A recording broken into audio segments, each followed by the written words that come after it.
LB नगर के Chitra layout में एक यतीम खाने के 45 बच्चों में कोरोना वायरस पॉजिटिव पाया गया। तफसीलात के मुताबिक अन्नादा विद्यार्थी गृह यतीम खाने में 100 से ज्यादा बच्चे मुकीम हैं।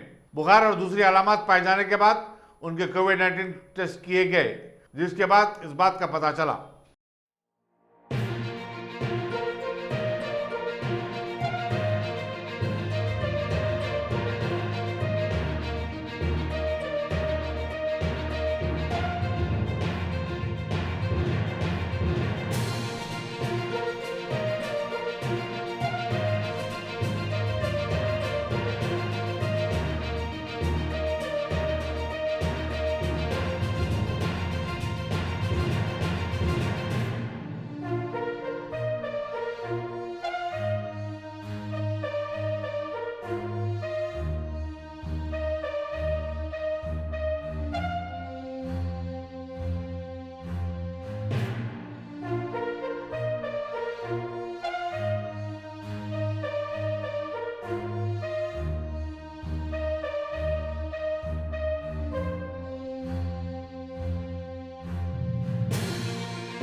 Every child's success story starts here, like a multifaceted diamond.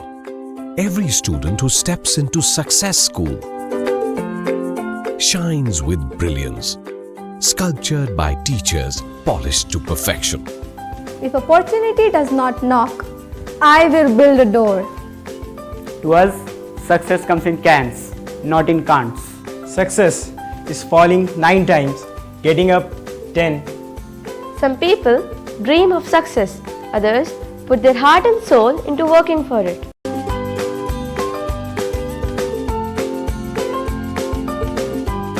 Success, finding oneself.